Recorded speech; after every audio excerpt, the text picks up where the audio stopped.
I want to thank our sponsors, Athletic Greens, who created AG1, one of the most innovative packets of supplements, including 75 high-quality vitamins, minerals, whole food source superfoods, probiotics, and adaptogens to help you start your day right. These ingredients support your gut health, your nervous system, your immune system, your energy, recovery, focus, and aging. I personally started using Athletic Greens and love the way I feel in the morning after I drink it. And I no longer have energy crashes throughout the day. And the best part is that it's delicious. The founder of Athletic Greens created AG1 because he experienced a ton of gut health and ended up on a complicated and expensive supplement routine to recover. Right now, it's time to reclaim your health and arm your immune system with convenient daily nutrition. It's just one scoop in a cup of water every day. That's it. No need for a million different pills and supplements to look out for your health. To make it easy, Athletic Greens is going to give you a free 1-year supply of immune-supporting vitamin D and 5 free travel packs with your first purchase. All you have to do is visit athleticgreens.com/Yasmin. Again, that is athleticgreens.com/Yasmin, YASMEEN, to take ownership over your health and pick up the ultimate daily nutritional insurance. Hi, my name is Yasmin Tarehi, and this is Gateways to Awakening, where we host one-on-one conversations with leading experts in wellness, well-being, and spirituality. Today, I'll be speaking with Caroline Cory, a futurist, visionary author, and the founder of the OMnium Method. Even though Caroline completed graduate studies in psychology, most of her knowledge and deeper awareness came through her direct experience, which she talks about in her books and courses. Caroline's encounter with the worlds of consciousness, energy medicine, and spirituality started at the early age of 5 when she spontaneously began to perceive various forms of subtle energy, which we'll talk about in the conversation. She could experience and understand more deeply the cosmic roadmap and the structure of consciousness. And because Caroline's own deeper awareness and consciousness expansion happened mostly through direct experience and beyond the textbooks, the OMnium method of learning and healing is also based on a unique form of experiential methodology. She's also the director and creator of the films Superhuman and A Tear in the Sky, which we'll talk about in the show. So welcome to the show, Caroline. Yeah, thanks for having me. So, Caroline, what does it mean to connect to source or our higher self? So we originally all are a pure essence. We are energy, and that energy originates from one universal energy, universal consciousness. And so that is, if you will, your essence, your original essence before you ever incarnated in this lifetime or any other lifetimes. And so we appear here in human form. We forget about this connection, this original aspect of ourselves, if you will. And of course, nobody tells us about these things in school, or we're not educated in that way. So we turn to religion, or we turn to various ways of reconnecting with our spiritual self. So for me, I experienced that energy, that source energy, at a very young age, and I recognized myself as that original essence. And I realized that this is who we really are, beyond, again, any sort of human-made fabrication of how it should be. You know what I mean? It's really within our DNA.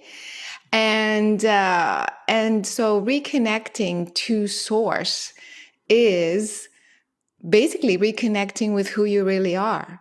And once you get there, it's almost like you tap into everything, why you're here, what you have come to do, and your higher purpose. So it's really, really a very significant and important connection. Yes. And what does that kind of feel like to you when you connect with your higher purpose? And how do you kind of work with people to help them access that? Yeah, so I realized that because it's inside you, you have to think about your human body as having two parts of DNA. You have the human DNA that makes you look a certain way and behave a certain way and does a certain functioning, operates, helps your body operate a certain way.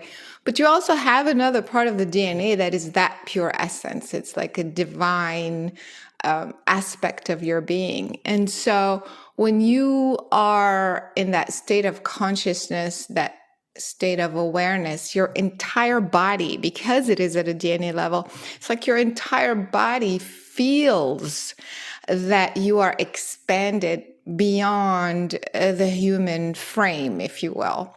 And so you start to feel that you are part of everything. You feel very calm and centered. It's almost like you've found yourself. And you don't need anything outside of you. It's that lack of need that is absolutely amazing. So it's almost like you feel at your core very at peace with who you are, where you are, and this kind of state of not needing anything makes you want to just be. So you just are. You don't need to do anything. You don't need to say anything or prove anything. So it's almost like a time suspension. You're just kind of in that state of unconditional being. And it's absolutely spectacular. Wow.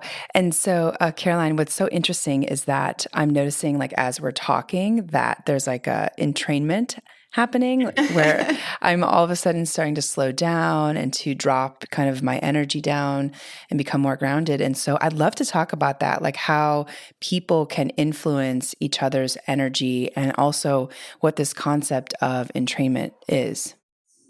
Yeah, exactly. This is a very, very important concept. So, what happens is that the more you become conscious of this energy, basically your original source, which is what I have been practicing my entire life, you become it. It's almost like you recognize that as your original signature and it starts to filter through your human aspects. It's like, it's no longer that I'm operating in a third dimensional way and then my physical brain has to stop and go meditate and, kind of get to that state and then operate again.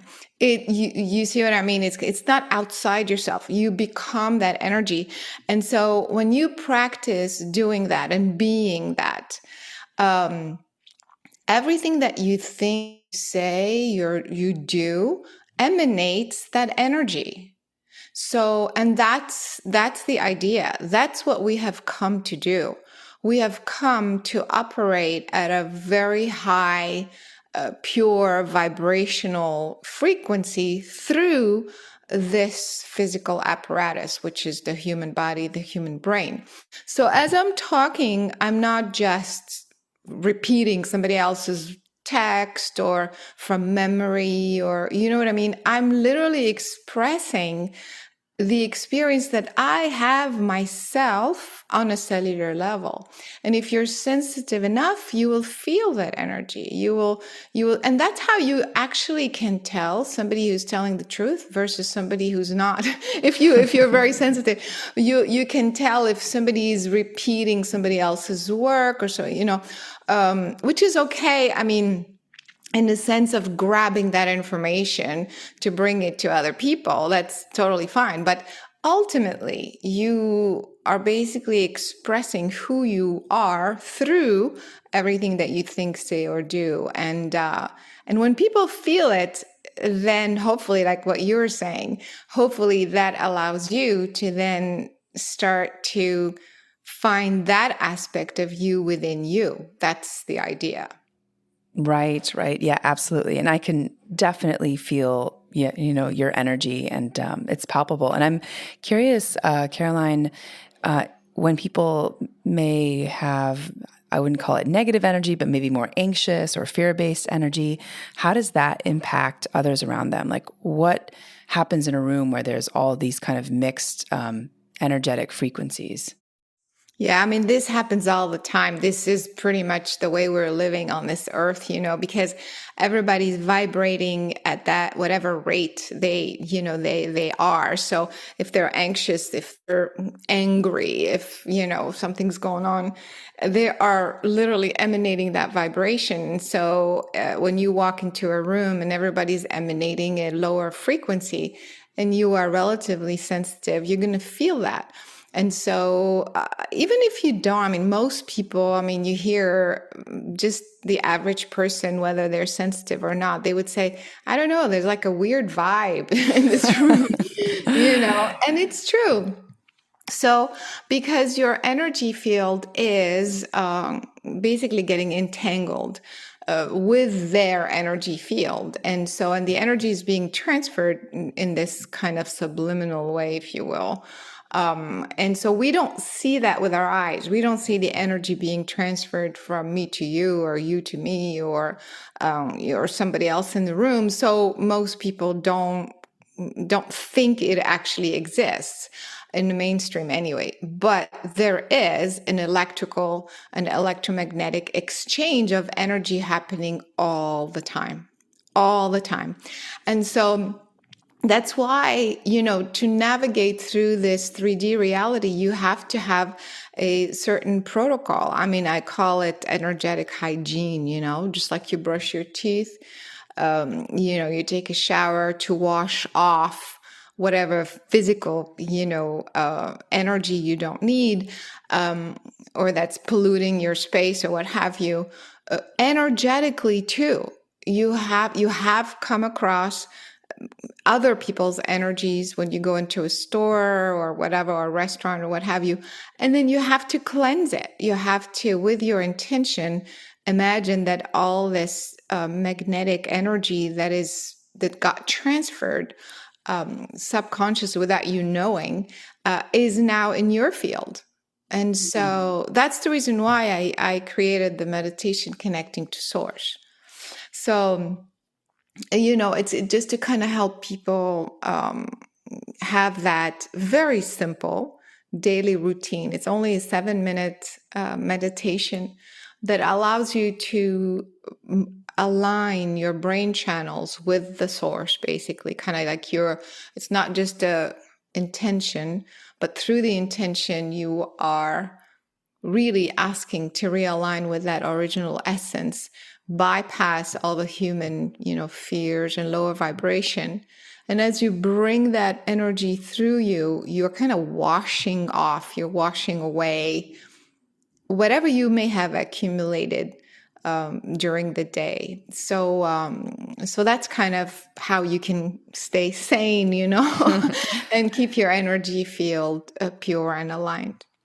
So, Caroline, can you walk us through, like, what does that intention look like if we were to kind of remove other people's energy or kind of remove ourselves from entanglements with, let's say, work or other people? What would you say to yourself? Yeah, so that meditation is actually free of charge on my website. Anybody can go and do it, like just, so that you can just go through the process. But in general, I would say when you first wake up in the morning, you want to set that intention. Even I've been doing this my whole life and I still do that. It's an important habit. Again, just think about it as hygiene. And so when you first open your eyes in the morning, notice how you feel. Do you feel off or anxious? Because trust me, you're going to have those feelings. And so you want to start by just through the intention. You can say, I ask and intend to connect my energy to the source and to bring the source energy through me, to let go of all the lower vibration, all the lower frequencies that are not in my highest good. And you visualize that you are bringing that source energy through you, just like a light. and that it's going through your body and washing off everything. And then you focus on your heart, and then you want to set the intention for the day. It's very simple. You could still be lying in your bed. So focusing on the heart, from the heart, you say, I ask and intend to bring the source energy through me, through all that I think, say, or do today.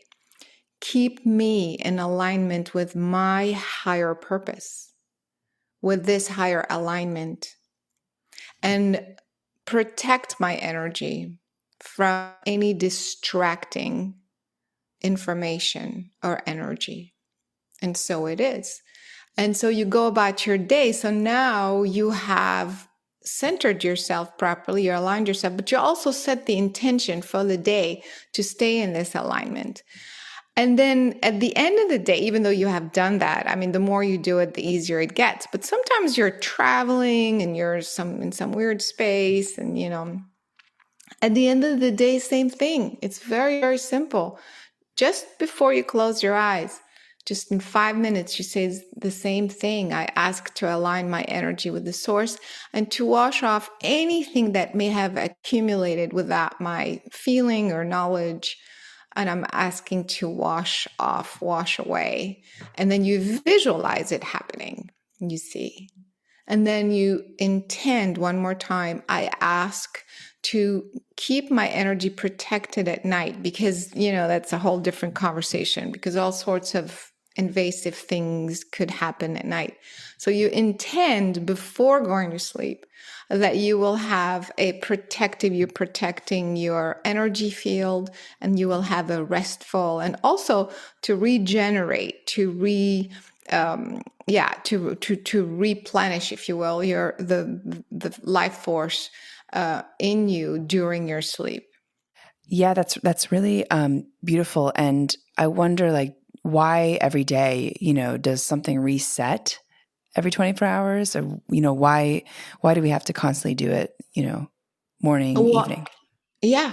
Why do you have to brush your teeth every day? It's a good point. Do you want to brush your teeth once a month? You see what I'm saying? So, unfortunately, fortunately, it is what it is.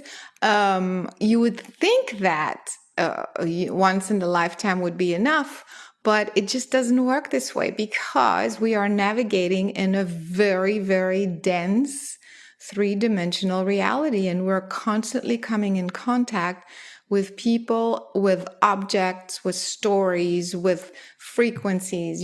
For example, sometimes it's not a person. Sometimes it's a frequency. Like, for example, if you go in a store like Best Buy, where you're bombarded with all sorts of electromagnetic energy, if you see what I mean, that could interfere with your field, and sometimes, believe it or not, when you watch things, even on the internet or on television, it's not just the magnetic field that is affecting you, but it's the information itself that has an energetic impact on your being. So it's not psychological only, it is energetic. Think about that. So I'm watching something creepy on the internet, for example. My brain is not feeling good. It's like, oh, I'm thinking, oh, that's creepy, whatever. But at the same time, that is one thing. That's on a thought level, on a mental level. But at the same time, my energy is still absorbing the frequency of that information. Think about that. It's actually why I don't watch a lot of shows. Yeah. Because I do feel like there's a connection to the consciousness of whatever we're watching or viewing. And I think that's also why social media has contributed to such a major impact on people's mental health and their anxiety. So what about relationships? I've watched a couple of your videos on your kind of viewpoint on relationships. And I think, it's something that is such a ingrained part of our life. Why do we have relationships? Not just, friendships, but also romantic relationships. And what sort of purpose do they serve? Well, we're here as social beings, because when we feel isolated, we feel lonely, it's part of the human nature to want to connect, but not only connect with others, but also they kind of act as a mirror, but also to share. It's kind of a natural tendency for humans to want to share their experience with another person. And so having said that, you are going to obviously attract other individuals as friends or romantic partners or what have you. But also, because it serves that purpose, you are already going to come in with that sort of agreement. In other words, I don't think things are coincidental. Like you come in, for example, already knowing that you're going to meet this person. The how and where or what have you is based on free will and all sorts of things. But the fact that you have a prenatal agreement with that person means that you have already agreed that at some point you are going to connect, whether it's as friends or partners or family member or romantic relationship, for a specific purpose. We seem to forget that life is purposeful. You see, like the universe is purposeful. There's not one thing in the universe that does not serve a purpose. Same with intelligent beings. They're not here incarnated to just float around and do nothing, you see? And so that's the natural order of things. You come in to serve a certain purpose, and the way you do that most of the time is with other people. And so the romantic relationship has, perhaps in your case or somebody else's case, the purpose of understanding who you are, because that person that you came with is very similar to you, or the exact opposite, or is challenging you, is bringing up all your blocks, or, so that particular relationship has that purpose. Another relationship, that's why sometimes we want one relationship to last the entire lifetime. I mean, this is a human belief system. It doesn't have to. It can, and it's okay if it does, or but it's okay if it doesn't, because every relationship is serving a specific purpose. And maybe the next relationship is for you to produce a child, and you see what I mean? So it's like everything has a specific purpose. So it helps a lot to put it in that perspective, as opposed to we're just kind of meeting people. We don't know why or how. And then we think it's, we're flame twins and, soulmates, forever. And then it turns out that, no, that didn't turn out this way. So then you're confused, and did my guidance didn't work, or what's going on? And so I think if you just have more of a bird's eye view, a larger perspective of why we meet each person, and just look at it for what it is, I think we will have much healthier relationships. That's beautiful. Yeah. It's so interesting because I think during the pandemic, there was a lot of separations and divorces and breakups that happened. And so I'm wondering, like, how did the pandemic sort of shift people's energy, and like, what did you sort of see from your perspective? Yeah, a little bit what you were saying, because all of a sudden people are no longer busy just jumping in their routine. They just go to work, come back, deal with the wife or the husband or what have you, the kids, and go to sleep. And then the next day it's the same thing. All of a sudden you're being asked to just stop. Stay where you are and focus on who you are, how you are feeling, and the people around you. And they're doing the same. So it's almost like we are facing all of a sudden ourselves and re-examining, how do I feel when I can't go to work anymore? How do I feel when, it's like do I even care about this job? It's like all sorts of stuff starts to come up for you. And if you have a partner, they're doing the same thing. So now it's almost all of your blocks and their blocks, are coming up at the same time for you to re-examine what kind of life you are leading on your own, all of your habits and your jobs and career and the way you're dealing with kids and stuff. And they are doing the same. And all of a sudden you realize like you've just been going, without even thinking. You're just going with the flow, not really, really noticing that you actually hate the job you've had for the past few years. You actually are very uncomfortable dealing with your kids day in, day out. You see what I mean? The person with you in that space, it actually has a lot of things that trigger you that you're not comfortable with. You see what I mean? So that's the reason why I think the pandemic, in a very strange way, was very healing. Right. And it kind of pushed people back on the path that they were supposed to, be on, maybe. Exactly. Yeah. You had to face yourself. Right.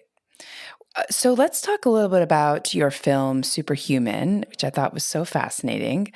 I'd love to, because we have such a mainstream audience from so many different parts of the world, first define what is remote viewing and some of the experiments that you had in the film, like what you learned from those experiments.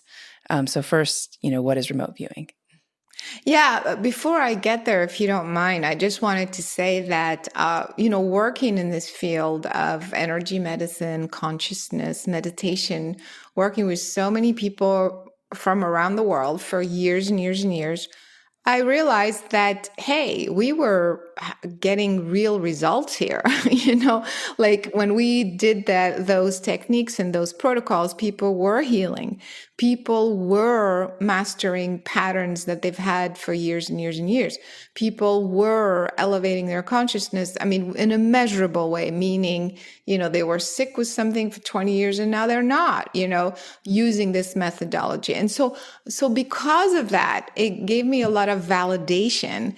And I started working with scientists. I thought, wait a minute, is there a way to measure? So we know that the consciousness and the mind has an effect on the body, on the health, on everything else. So is there such a thing as measurability? Like, can we measure that effect and show it? And I'm not the first one. There are many, many experiments done like that. And so I started working with scientists doing these types of things. Remote viewing is one of the experiments. Could I, at a distance, look at somewhere else, another location, and see or sense what's there, even though obviously it's non-local? Is that possible? So that's an experiment. Another experiment, and of course you can verify it after the fact. Is it possible for me at a distance to, let's say you're holding a glass of water, could I, with my thought, affect the pH in the water, at a distance? So that's also a form of remote viewing, but also remote influencing, meaning I'm influencing a physical, a biological system or a physical object, let's say remotely. So we've done, under laboratory conditions, all sorts of experiments like that. And we kept getting very measurable results, very astounding results. And for those who are not scientists, or for those who realize how it works scientifically, you have to create controls, meaning, you kind of let the measuring device go for a while, and then we do what we call time correlation. So exactly, let's say at 3:00, I'm going to look at this water bottle and see if I can change the pH, even though I've measured it for the last 3 hours and the last few days, and it was stable. And now at 3:00, if I intend it to be different, does it change? And then when I stop intending, does it return to the control? It's called the baseline. So those types of experiments we did. And because we were having all these amazing results, I said, wait a minute, this is crazy. We need to be telling the world, this is not some crazy concept out there, that we're measuring the results of these interactions. And that's how the concept of superhuman came about. And we we basically show live on camera several of these experiments that people can see in the film. And so, but to go back to remote viewing, so remote viewing was actually was actually practiced at a government level. In the 80s, the Russians were training soldiers to basically remote view, basically psychically spying on the US, on the United States. So basically they would train them to see if they could locate, for example, missiles, or like where the Air Force base was located, like where things were and what was happening and things like that. And so it sounds very far-fetched and crazy for the people who are not, into this, but you can research it. So in the 80s, the U.S. government, of course, found out that that's what was happening, and they said, "Wait a minute, we need to be doing that." And so they created a program. It's called the Stargate project, and that's also, it's historical, so people can look it up. And so they started training the soldiers to do the same on the Russian, to spy psychically and to use their psychic energetic ability to retrieve information. And guess what? They got to be so good that it worked. They would have very specific detail that would be eventually verified. And so that program ran for 20 years at a government level. And in fact, some of the folks who were training the soldiers during that time are friends of mine. So I know, we know them. We know them on a personal level. And all of this information can be verified. So that's what remote viewing is, which is, when you think about it, if it may sound crazy, but actually it's not. Because how is it possible that a mother would all of a sudden have a feeling that her son, who is, in another country, on the other side of the globe, all of a sudden has an accident or something? How does she have that intuition? How did she receive that information psychically, even though she's not psychic, for example? Does that make sense? These types, how do you have a sense that somebody's going to call you, the phone rings and it's them? How do you, there's all sorts of things that we think are coincidences, when actually there is a mechanism. And it's the fact that consciousness is non-local, meaning my physical brain, my physical body is local. My brain is inside my body, right? But my consciousness continues on past the body. The fact that people don't see it doesn't mean it's not there. It just means that we don't have instruments to measure it, but it's non-local. So my consciousness can be where you are right now. It could be on the other side of the planet. It could be anywhere if I train myself to do that. And so the more you train yourself, even Einstein was talking about a spooky effect at a distance. Are you familiar with that? Do you want to tell our audience what he meant by that phrase? Yeah, so actually these has been proven scientifically. Two objects that are remotely located, means they're not at close proximity, are able to exchange property at a distance. So, for example, they noticed that even on a star level, cosmically, two stars can exchange properties without being in the same physical vicinity. And so And so this has been proven scientifically and this is called non-locality, but it has to do with entanglement, meaning the two objects are actually entangled because they're exchanging property in this way. And these are scientific principles that have been proven, but we're talking about actual particles, like actual physical particles. But think about this. How are these two particles exchanging the energy? The properties. How is one thing transferring its property into the other? So there's got to be a medium. There's got to be something that allows it. And so science is just taking note of the observable result that, A and B are exchanging property, whatever in A now happens in B. They're noticing the observable result, but the how, it's still kind of difficult to comprehend. And so this principle of entanglement can also apply to humans. Why is it, if we are particles, right? A bunch of particles as a physical body, physical brain, we're all exchanging energy in the same way, you see. So, but science is, doesn't go, like, as soon as you start talking about intuition or put it in that, looking at it from that perspective, they have a hard time kind of going there. But it happens all the time. Right. Right. Yeah. So this cause and effect universe, which I think is something we have grown up believing, and kind of socializing, there's so much more. And I think the non-local consciousness piece is something a lot of people are still, from a mainstream perspective, they don't quite understand. Right.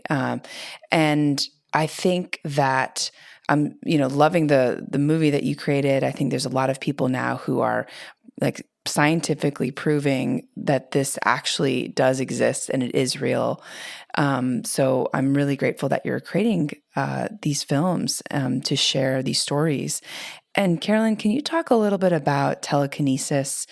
Maybe we can define that, and also just how we're all connected on this consciousness level. Yeah, so telekinesis is the ability to move a physical object without physical contact. So, if I have, I don't know, a piece of paper or a pen or something that is remotely located, it could be on my desk too, but I'm not touching it, let's say. So with my mind, with my consciousness, I can say, I want to move this pen or this object, and it does. So again, we've done many experiments this way, and this has been, again, demonstrated many times. We show that in a film. So when it is, let's say, sitting on near you, kind of on your desk, let's say, a couple of feet away, people can blame it on the electromagnetic field, my energy field interacting with its field and things like that. So we went from there to, covering it with a Faraday cage. Faraday cage basically isolates the object. So there is no air molecules, or barely. There is no heat. Heat can be controlled. And there is no electromagnetism whatsoever that can penetrate this Faraday cage. So now when you are making this object move with your mind, and that object is inside a Faraday cage in total isolation, well, you can't blame it on electromagnetism. You can't say it's my energy that moved, whatever, the air molecules around it and it moved.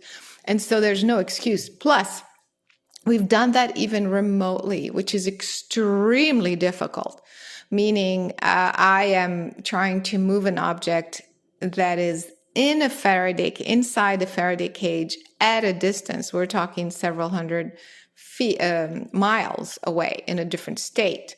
So that's extremely difficult. But the idea was to rule out that there's any sort of electromagnetic interaction between me and the object. And when we are able to do that over and over and over, then you start to think, wait a minute, well, if it's not electromagnetism, if it's not heat, if it's not this, if it's not that, then what is it? And the idea is that consciousness is entangled with everything. Here we are again. My physical brain is contained within my physical body, but my consciousness is endless, is infinite. So if you train yourself to target or like to direct your consciousness towards an object at a distance, a person at a distance, or what have you, you can transfer specific energy and make that happen. And you can measure the effect. And that's exactly what we did in the film. So, so when you think about it that way, how can you not think that the energy of other people, there's a war happening now in Russia and Ukraine, and China's doing this and Iraq's doing that, and the US is whatever it is. All of this information, all of these people are producing and projecting energy, right? And information in a collective field. So we're all existing in this pool of energy. We're in it. So that's why people who are sensitive, for example, I can feel an earthquake that happens in Japan. And I'm not in Japan. I'm on the west coast of the United States right now. And so, how does that happen? How does that work? And that is all due to the fact that consciousness is limitless, infinite, and it is entangled with everything else. So the idea is, wait a minute, does that mean like, oh my God, I have to feel everything? Yes, you do. So the faster you recognize this as a real principle and not think about it as, oh, it's woo-woo stuff, it's crazy. No, there's real evidence for that. The more you learn, again, going back to the energetic hygiene, in the morning, you're asking to only remain aligned with a specific energy, specific frequency, which is the source. You're not interested in what's happening, the neighbors and blah, blah, blah, like what happened on the internet about this and that. You're not interested because it's distracting. It doesn't serve your higher purpose. So when you train yourself every day, just like you brush your teeth, to remind yourself, okay, my brain, my energy field, I just want you to remain connected to this pure, pure, pure divine essence. Just bring me that energy. Just allow this energy to come through me, to speak through me, to be me. Then you start to attract those things that are, because you're entangled, right? So your entanglement becomes more specific. And you start to attract people who did the same thing. They're only interested in the highest good for themselves and for others. And that's how you can navigate and master, if you will, this ability and survive this. I love that so much. And validation, that's how we got connected. Yeah, exactly, right? Yes.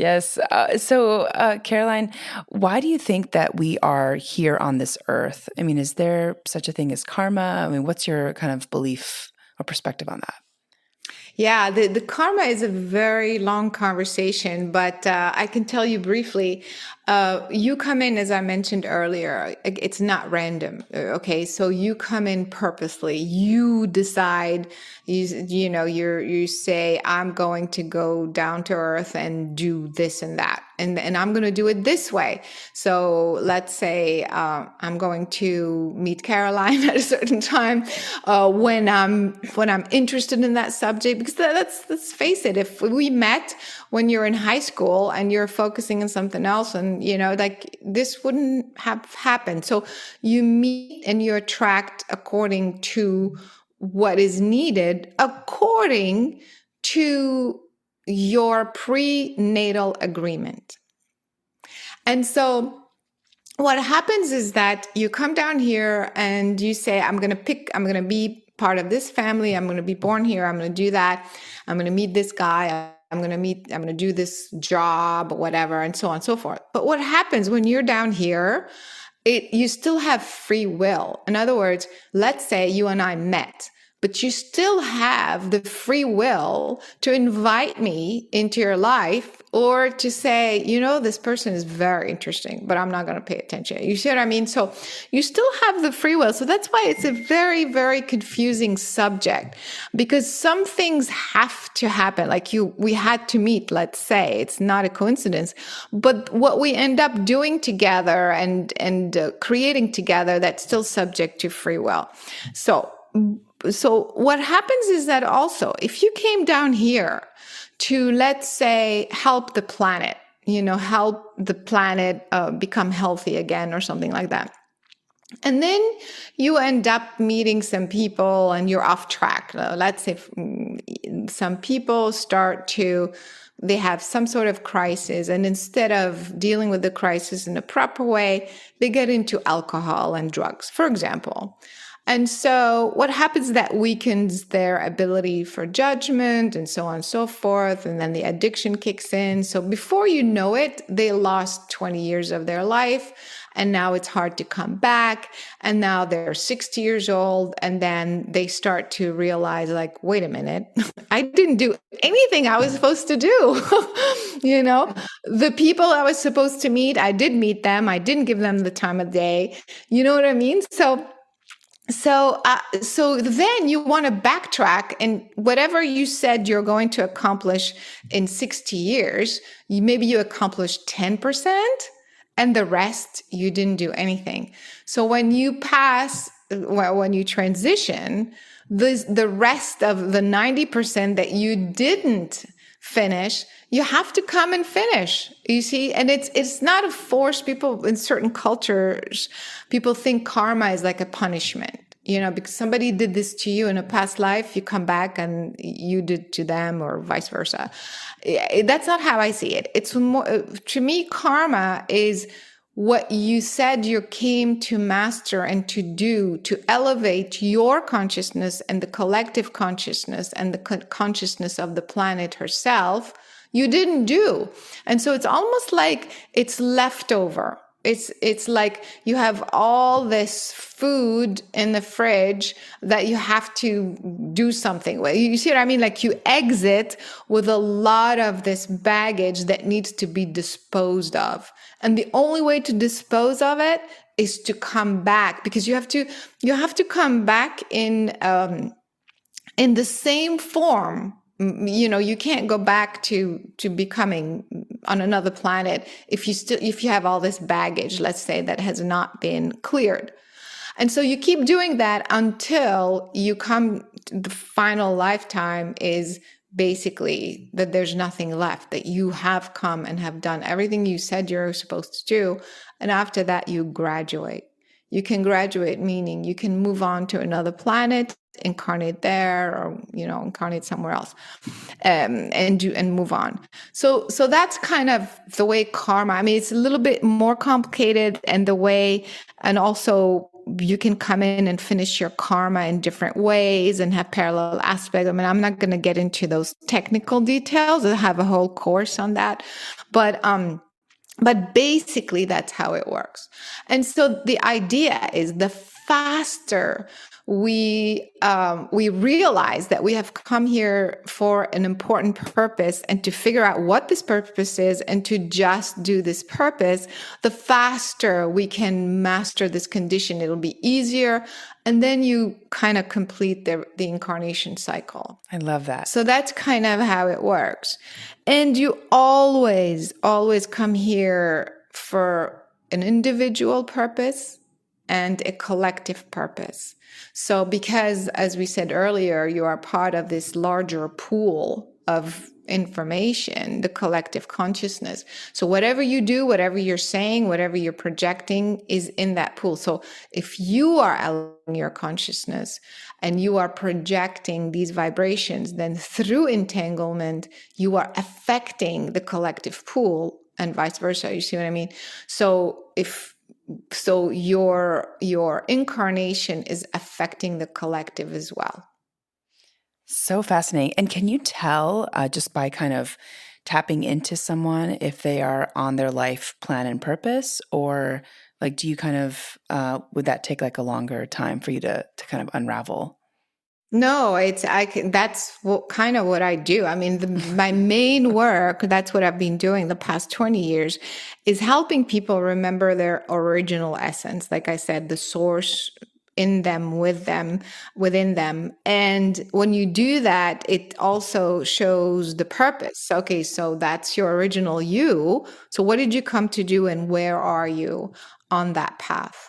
And so the faster, that helps a lot, because a lot of people are very confused. Why am I in this relationship? Doesn't make any sense. Why can't I leave this person? Why is this person keep showing up or whatever?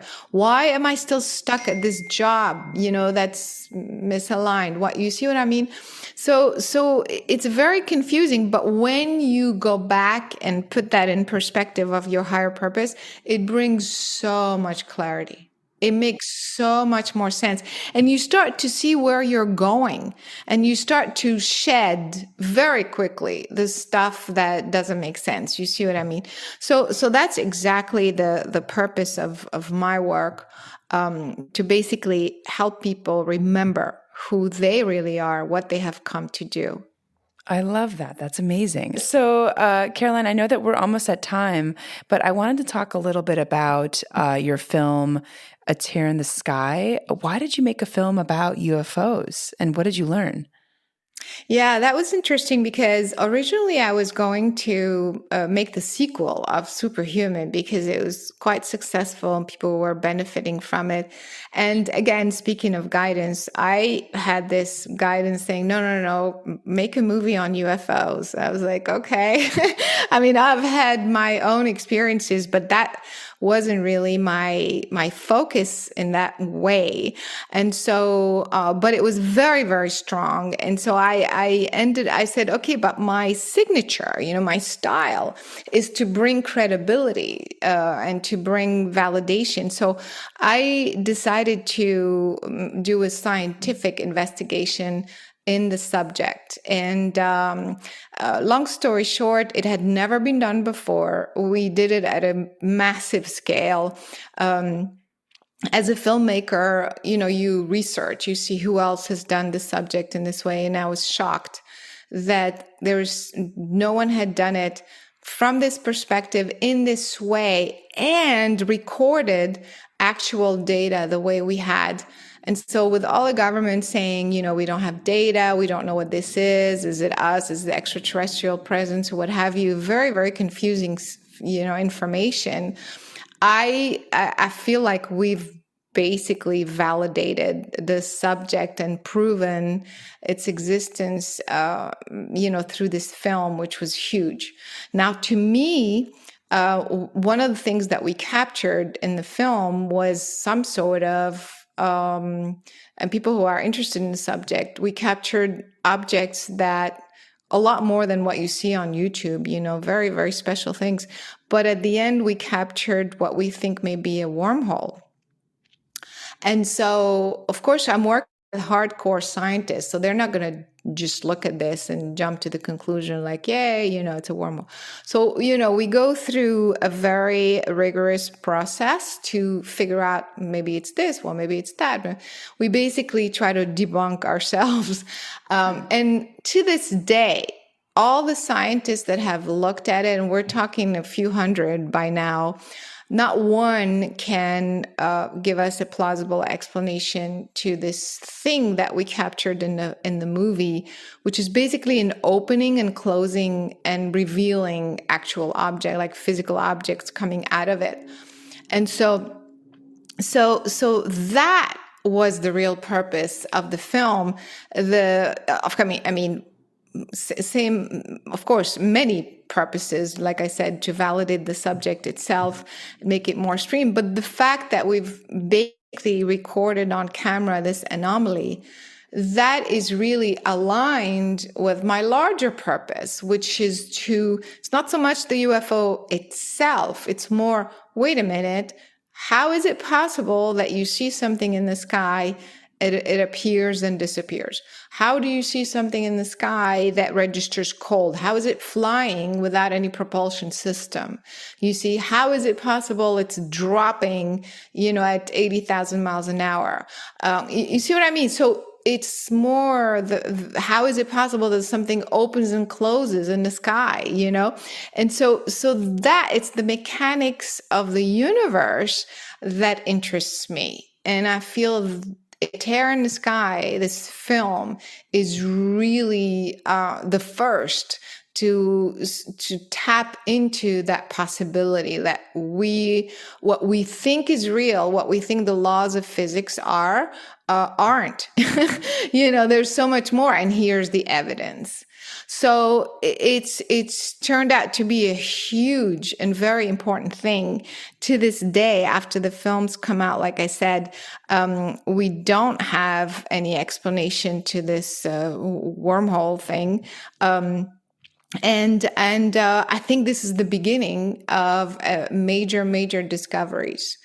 And if we are talking now about the structure of space-time, and we are entangled, speaking of entanglement, everything is entangled, then, it's basically changing our concept of what reality is, and how things are operating. And of course, our other civilizations coming here, visiting us, communicating with us, and so on and so forth. So it's really turned out to be a fascinating project.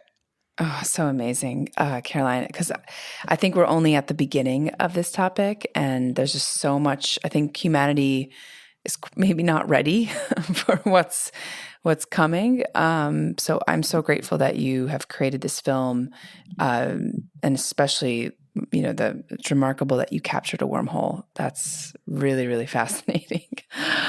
So, Caroline, we are coming towards the end of our conversation, but I'd love to know, looking back on your career, you have an experiential aspect to this work, right? Like, so it, you have a primordial wisdom, you have a, subtle energy understanding, and then you also have like this intellectual, analytical, research-based methodology with all the films that you've done. So I just love to know, like, what sort of things have surprised you the most since you've been on this journey? I think what's keeps surprising me is how much humanity is stuck. And that's kind of the sad part. It's almost like we see bursts of evolution with all the information that's being provided, and then the gap between the truth and where most of humanity is. So it keeps surprising me, like, really? Are we still there? Like, really? Are we still going to war? It's like some of the things that are manifesting seem to be so, going in the other direction that is kind of surprising. But having said that, I try to have this bird's eye view and look at it from a much bigger, the infinite potential space. And, it brings me a little bit of hope that way, like I can see where it could be in 50 years or 100 years. But that's kind of what keeps kind of the things that are so obvious are still not wanting to be accepted. So that's kind of, what keeps surprising me. Right. What about your main takeaway? Like, what would be your kind of call to action for people listening? Like, humanity's stuck, and what do you want us to do? I think that people should stop saying that they're stuck or that focusing on the problem, because that does not do anything. It doesn't serve any purpose. And that's exactly what I do in my work, in my films. I don't need to be telling people over and over that the government's lying and hiding. And, I can show what can I do to focus on the solution and bring a solution. And so that's the first thing, is to not worry about what is and just focus on what you want. And the tools are there. I mean, just me personally, and I'm not the only one, but I have hundreds of hours of, meditation and sessions free of charge.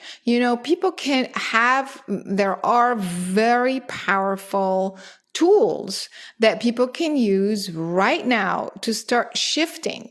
And to also remember the change begins with you. You cannot expect the solution to come from someone else, from an organization outside yourself. You have to change. You have to get to a place of feeling centered and calm and whole and complete and happy in order to attract to you and to others around you that same result. And so that's what I want people to remember, to become empowered, that the tools are available.